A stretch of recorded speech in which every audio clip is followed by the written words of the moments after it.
ng Vice Presidente. Unang-unang napansin natin, sinabi niya na nakita natin kahapon na laban sa administrasyon ang desisyon ng Senate, ng Senado.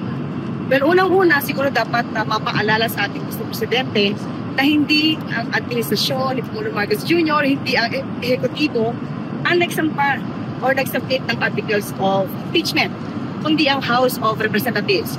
So noon pa sinasabi natin na ang Pangulo, ang ehekutibo, ay hindi makikialam sa trabaho ng House of Representatives saka ng Senado.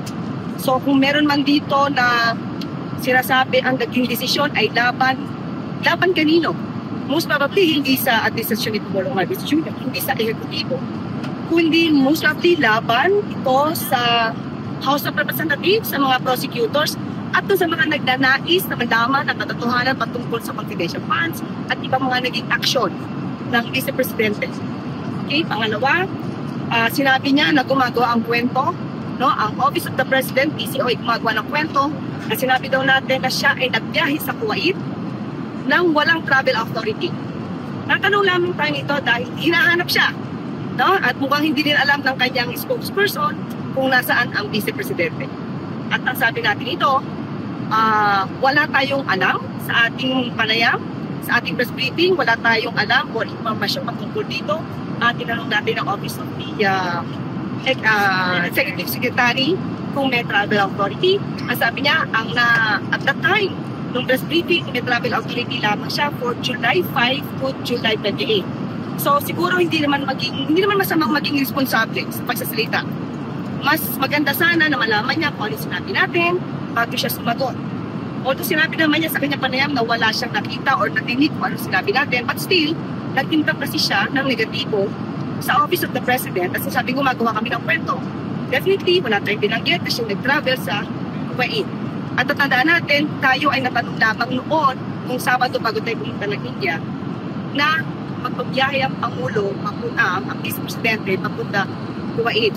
So wala tayong sinabi, wala tayong confirmation about that, dahil wala tayong alam patungkol dyan.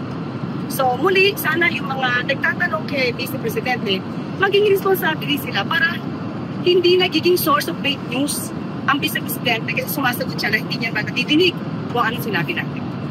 Pero you said ang Office of the President ba hindi i-respeto yung decision po ng Korte Suprema in regards po doon sa impeachment against BP Sara? Kung ba natin sila pa dito, kung ano man magiging decision ng Supreme Court, yan ay gagalang ng Pangulo ng Ehekutibo. Bakit? Because Supreme Court is the final arbiter of any legal issues.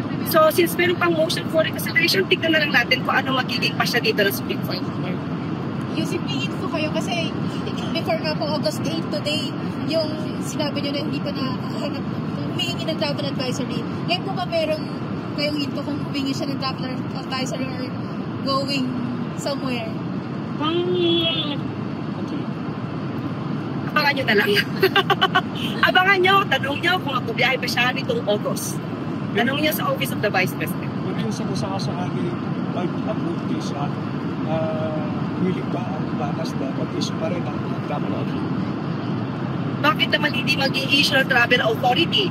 Muli, sasabihin natin, pag hindi yan na-issue ng travel authority, gagawa na naman ito ng kwento, sasabihin na, diktador ang pamahalaan ito dahil ang freedom of movement niya ay sinasaklawan. So, kung balak niya magbiyahe muli sa iba't ibang bansa, nasa kanya na po yan.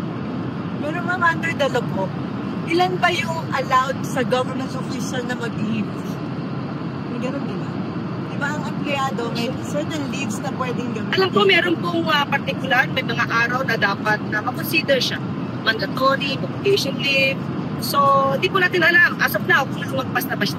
But still, kahit lumagpas siya dyan, sasabihin naman po niya yung personal trips niya yan. So, sa kanya po yan. Thank you.